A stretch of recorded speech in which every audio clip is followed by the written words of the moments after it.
When you're in a negative state, you don't perform at a higher level. When you're in a negative state, it affects your biochemistry, it affects your immune system. You're in a negative state, it affects the people around you. When you're in a great state, perform better, enjoy life more, greater impact, all the above. So it's intelligent to be in a peak state. But you only can manage what you measure, like a business. When I take a company over and turn around and start measuring things, and I measure the most important things, and the more you measure, the better it'll get. Because you get more, instead of measuring once a year, if you're measuring, once a week, you got 52 times to improve it versus one. So I started measuring it, and I said, I'm going to live in a beautiful state no matter what every day. Now, in order to do that, I have to do two things. A, I have to acknowledge that I've been suffering, and I need to figure out what my favorite flavor of suffering is. So what I began to say is, I want to be happy even if they screw up. I want to be happy if they lost $1 million. I want to be happy, if my happiness is dependent upon other people behaving a certain way, the way I want them to, I'm a pretty influential guy, but I'm not God, right? And everybody's got their own things that they're doing. I'm never going to stay happy. And if I have to even make my happiness based on me behaving a perfect way every moment, it's not going to happen. So I gave room for life. And I decided to make a real decision. That's my invitation to people here, and then I'll answer your question about how I know. First, you got to make the decision that says, life is too short to suffer. I mean, I don't know what's going to happen in your lifetime with your children, with your wife, with your economics, with your business. I'm sure you're going to do well, everything, but there's things outside our control. The government could change the rules on something, right? The rules have changed before around direct marketing and on the web and so forth. Somebody in your family could get very ill. Someone can die in our families, right? No one wants to talk about it, but it can happen. If your happiness is only going to be when everything matches how you think it should be, you're not going to be there. And my view is that there's power in happiness. We downplay it in this culture. When a person is happy, they attract other people. When a person is happy, they live longer. That's a fact. When people are happier, they earn more, right? They do better in their careers. I mean, these are physiological, these are measured facts in our society, and yet we poo-poo happiness in our world. Like, it's being enthusiastic or something like that. No, it's being inspired, in spirit, feeling alive. So what I did was, as much energy or passion I had before, I still had that, but what I found was, what was the stuff that would suck away that energy? And so now to answer your question, how would I know? Number one, I put the line in the sand and said, these are the ones I tend to drop into. I'm not doing it anymore, and if I find it, I created a rule. I got 90 seconds to get out. As I did it more and more, it's like a muscle. And when you use a muscle over and over again, it works. It's there for you. And so how I know, to answer your question, a long way to answer your question, but without that, I don't think people understand what we're talking about, is I sense tension in my body. Like, when you're in a beautiful state, things flow. When there's a tension, you can feel it in your face, your head. Somebody says something, somebody did something, somebody didn't do something, somebody used a certain term, somebody dropped something out, or you did something, or you should have done. Whenever that happens, there's a tension. And so I've really train myself to feel that tension. And when I feel, I go, 90 seconds. And it's a game now. 90 seconds. And since I value that happiness so much, not like a deluded person, I'm so happy. Like, I value being in a beautiful state because it may not be happy. It may be driven. It may be courageous. It may be feeling bold. It may be love. It may be compassion for someone else or even myself. Right? I always have compassion for other people. I didn't have it for myself. Right. And so what I began to do is realize, holy cow, this is something that could change everything. And so that 90-second rule, I feel the tension, and then here's what I do. I know that it's triggered by one of three language patterns as a trigger, as an example. Loss, less, never. If you perceive that someone you're counting on, they failed to do something, or they failed to say something, or you failed to do something or say something that you should have, then what happens is that tension starts to show up because your brain goes, I lost that opportunity. I lost this moment. I lost that respect. I lost this love. I lost the money. I lost whatever you thought you lost. And loss is always an illusion. It's like the next opportunity is 2 minutes around the corner. It's not that complex. If we look for it, if we find it, if we don't live in the illusion of loss. Or less is the next one. If you think because he or she did something or didn't do it, you have less of something you value, less love, less joy, less excitement, less time, less energy, less economics, less respect, you're going to suffer inside. Some people suffer by being angry, some people suffer by feeling sad. Everyone has different flavors, right? You're going to suffer. And the worst one is never. If you think because she or he did this, or Donald Trump did something or didn't do it, or Mary Sue or you self didn't do it, and now you'll never have that love, you'll never have that respect, you'll never have that joy, you'll never have that economics. Once you believe that stuff, then the suffering stays. So the way out of lost, less, never is always appreciation or gratitude or love. As I've grown older, I've learned to appreciate living in the moment, and I ask that you do too. I'm asking this graduating class, those of you here, I've asked all of my viewers in America and across the world to do this one thing. Keep a grateful journal. Every night, list 5 things that happened this day, in days to come, that you are grateful for. What it will begin to do is to change your perspective of your day and your life. I believe that if you can learn to focus on what you have, you will always see that the universe is abundant and you will have more. If you concentrate and focus in your life on what you don't have, you will never have enough. Be grateful. Keep a journal. Being happy is not difficult, but unfortunately most people don't manage it because they think it's going to happen to them. When you're 5 years of age, you're quite happy, isn't it? Yes or no? I want you to go home and see one of your pictures when you're 5, it was like this. Now it's becoming like this. When you're 5 years of age, if you're so happy, by the time you're 30, you should have been ecstatic, if you had grown, I mean. But by the time they're 30, most people are mess themselves up in so many different ways. This is not because there is some difficulty with life or happiness, it is just that, as I told you, they gave you a sharp knife. You don't have a steady enough hand. If you had a steady hand, the sharp knife would be a wonderful instrument. If you don't have a steady hand, you keep cutting yourself, and now being happy when a knife is constantly cutting into you is very difficult, for sure. Yes? How many times has it happened to you in the last 25 years that it so happened somebody put a knife into you? Not happened for most of you. If it happened to 1 or 2 people, I'm sorry. Nobody even put a pin into you, isn't it? Yes or no? I'm asking, how many times it so happened from external sources suffering came to you? No, you're mostly in self-help. Yes or no? You're in self-help, isn't it? You don't need anybody's help, you're such an expert. Sometimes when I see people, I think they're training to get employment in hell or something. They're practicing here. Because they're so good at self-torture, they may be good at torturing other people.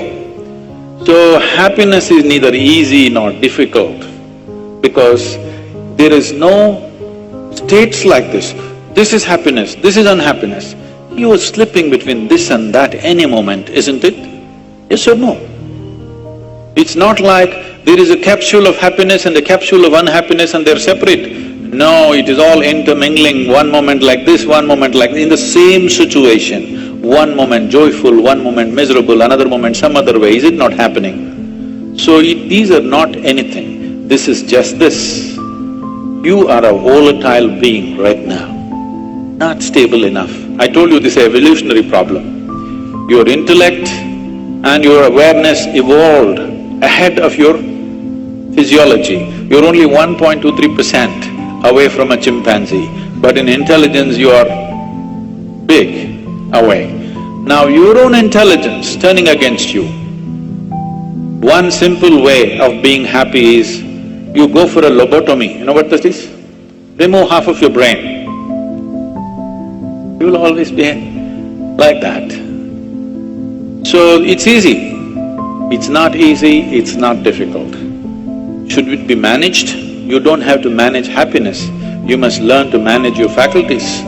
The only thing is just this, people are suffering 2 most important faculties of your mind, your memory and your imagination, which sets you apart from every other creature.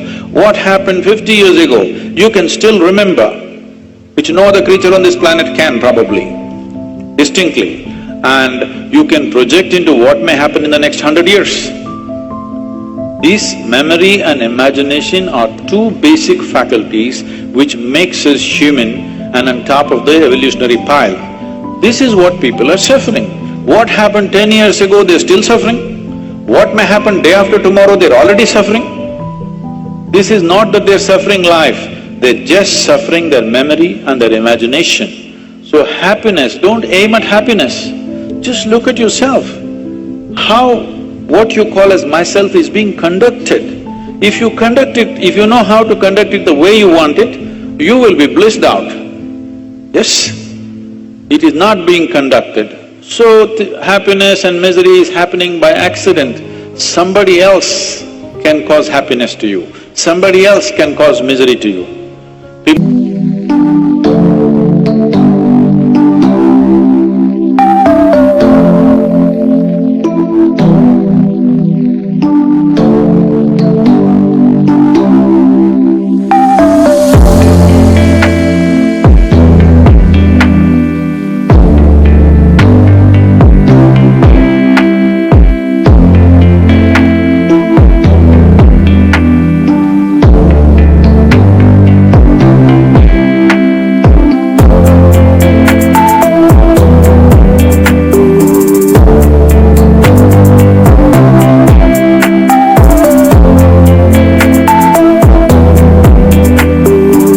Ask me, Sadhguru, we have been with you for 25 years, we've never seen you angry, do you ever get angry? You want it? Do I look like somebody who is incapable of something like that? If you want, I'll give you. It's just that I have not given this privilege to anybody, that somebody can make me angry, somebody can make me unhappy, somebody can make me happy. No, I kept these things to myself.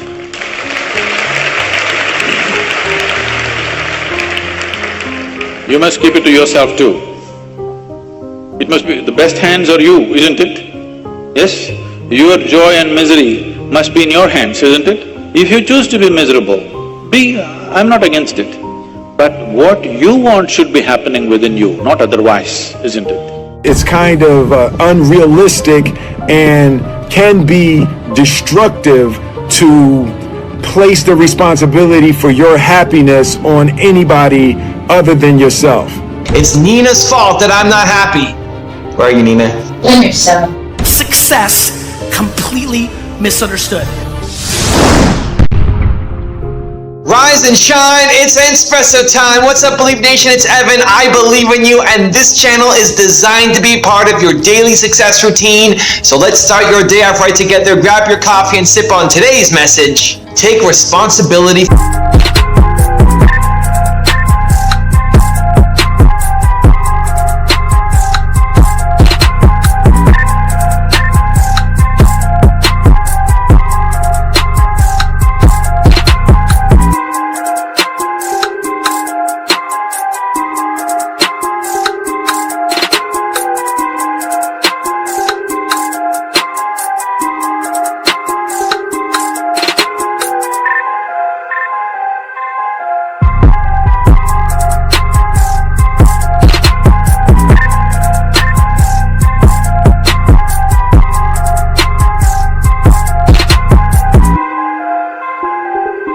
For your happiness.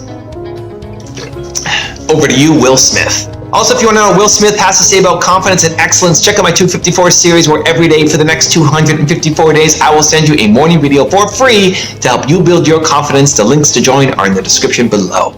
I was excited about taking a shot. The fact that it was so strange, you know, as an artist, it was fun to get out on that limb and hoping it doesn't break under your feet. It takes such a desperate, obsessive focus to excel on on the level that I want to make movies. I wake up every morning. Espresso keep me going. I wake up every morning. Happiness is so important. I'm so obsessed with it right now, and I hate that success and entrepreneurship and all this stuff have been put on a pedestal. Do you understand that most people think they need to make $1 million a year to be like winning? Meanwhile, in America, one of the richest countries in the world, $440,000 is the entry into the 1%. We have success completely completely misunderstood. We have success completely misunderstood. Let me tell you what success looks like. When you wake up in the morning and you're happy. Well, I mean, he does a lot of my back office stuff for me, and I'm always waiting.